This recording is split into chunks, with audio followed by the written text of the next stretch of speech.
शेतकरी मित्रांनो, अग्रमी पीक विमा योजना याचे वाटप अजूनही झालेलं आहे. तर याचे काही कारण आहेत, तर खूप सारे कारण आहेत ज्या कारणांनी अजूनही पीक विम्याचं वाटप होत नाही. खरीप पीक विमा, आता रब्बी पीक विम्याचं तर वाटप झालंय 2023-24, पण खरीप मधल्या पीक विम्याचं वाटप अजूनही होत नाही. तर पीक विम्यामध्ये झालेला मोठ्या प्रमाणात घोटाळा, आता कंपनी आणि सरकार यांच्या मार्फत जे सर्व केले जातात. आता जो आपण पीक विमा भरला जातो, ऑनलाईन जे पीक विमे भरले जातात, ते पीक विमे गव्हर्नमेंट त्यामध्ये त्यांचे जे शेअर आहेत ते ऍड करून कंपनीला ते सर्व्हे करण्यासाठी दिले जातात. आता ते सर्व्हे झाल्यानंतर तुमच्या पीक विम्यानुसार किंवा तुमच्या पिकानुसार त्याला नुकसान भरपाई जे असेल ती तुम्हाला दिली जाते. तर आता काय झालेलं आहे, तर खूप साऱ्या शेतकऱ्यांनी अशा पिकांची निवड केली आहे ज्याला नुकसान भरपाई जास्त प्रमाणात आहे. जसं की फळबागा असो, कांदा पीक. आता कांदा पिकामध्ये खूप मोठ्या प्रमाणात घोटाळा झाला आहे की ज्या शेतकऱ्यांच्या कांदा लागवडी नाहीत अशा शेतकऱ्यांनी पण कांदा पिकाची पीक विमा भरलेला आहे. तर अशा प्रकारे खूप साऱ्या प्रमाणात घोटाळे किंवा चुकीचे पीक विमा भरण्यात आल्यामुळे पीक विम्याचे वितरण किंवा जे शेतकरी खरंच त्यांचं नुकसान झाले अशा शेतकऱ्यांना पण पीक विम्याची रक्कम अजूनही भेटत नाही. तर या प्रकारे अजूनही नक्की सांगता येत नाही की नक्की पीक विम्याची रक्कम भेटेल की नाही भेटेल, कारण की कंपन्यांना स्पष्टपणे सांगण्यात येत आहे कंपन्यांकडून, ज्या कंपन्या पीक विम्याचे वितरण करत आहेत, ज्या कंपन्या तुमच्या पीक विम्याचे सर्व्हे करत आहेत, त्या कंपन्यांना आता तुमच्या पीक पाणी नोंदीमध्ये काही शेतकऱ्यांचे ते पीकच नाही तरी त्यांनी त्या पिकाचा पीक विमा नोंदणी केलेली आहे.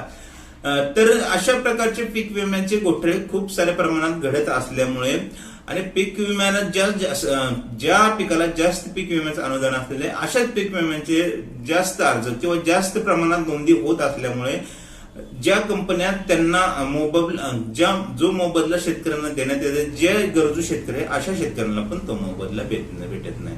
आता या विषयावर सरकारच्या अनेक काही योजना चालू आहेत किंवा याबद्दल असणारे बदल करण्यात येणार आहे. आता जर तुम्ही पीक विमा भरण्याचा प्रयत्न करत असाल तर लक्षात घ्या, पीक विमा आता रब्बी पीक विमा जर भरण्याचा प्रयत्न करत असाल तर लक्षात घ्या, तुमचं जर पीक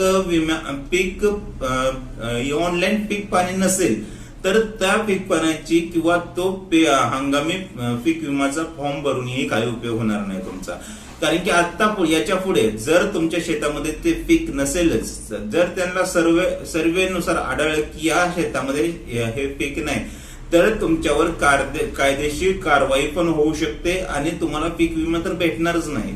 या उलट तुमच्यावर कायदेशीर कारवाई होऊ शकते आणि जो पीक विम्याची रक्कम तुम्ही मागणी केली आहे त्यानुसार तुम्हाला तो दंडही भरावा लागू शकतो. खूप सारे शेतकऱ्यांनी खूप मोठ्या प्रमाणात घोटाळे केले आहेत, किंबहुना कंपनीकडूनही काही शेतकऱ्यांबद्दल असे घोटाळे झाले आहेत की चुकीचा पीक विमा किंवा चुकीची लागवड दाखवण्यात आलेले आहेत की फळबागा असो, कांदा पीक असो, ज्या शेतकऱ्यांचे भुईमुग असेल किंवा वेगवेगळ्या प्रकारचे गहू असेल अशा शेतकऱ्यांनी, ज्वारी वगैरे अशा शेतकऱ्यांनी कांद्यामध्ये जास्त अनुदान असल्यामुळे कांदा पिकाची लागवड दाखवण्यात आलेली होती. तर अशा प्रकारचे गैरप्रकार झाल्यामुळे सध्या अग्रमी पीक विमाचे वितरण होत नाही. आता अजून काही दिवस थांबावे लागणार, त्याशिवाय ही जी आहे ती पूर्ण प्रोसेस होणार नाही.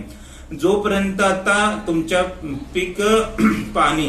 ऑनलाईन पीक पाण्याची आणि ते डिटेल मॅच होत नाहीत तोपर्यंत पीक विमा वितरण होणार नाही आणि मंजुरीही होणार नाही.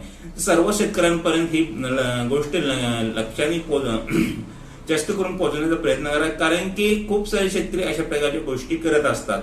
आपल्या शेतामध्ये जे पीक आहे त्याचाच आपण पीक विमा करावा. खूप सारे शेतकरी ऊस असताना कांद्याची नोंदणी करतात, वेगवेगळे पीक असताना ही नोंदणी करतात. तर हे घोटाळे होऊ नयेत आणि आपलं जे जेन्युइन पीक आहे, जे आपलं खरं पीक आहे त्याची नोंद करा, जेणेकरून जे गरजू शेतकरी आहेत ज्यांना खरंच त्या पिकाचे नुकसान झाले अशा शेतकऱ्यांना पण, आता सोयाबीन असो, कापूस असो, अशा पिकांना पीक विमा जास्त प्रमाणात भेटतो. तर अशा पिकांची लोक नसतानाही नोंद करत आहेत. तर अशा प्रकारचे घोटाळे न होता जे आपले पीक आहे त्याची नोंदणी करा आणि आता पीक पाण्यानुसारच पीक विमा तुम्हाला भेटणार आहे. तर धन्यवाद. जास्तीत जास्त लोकांपर्यंत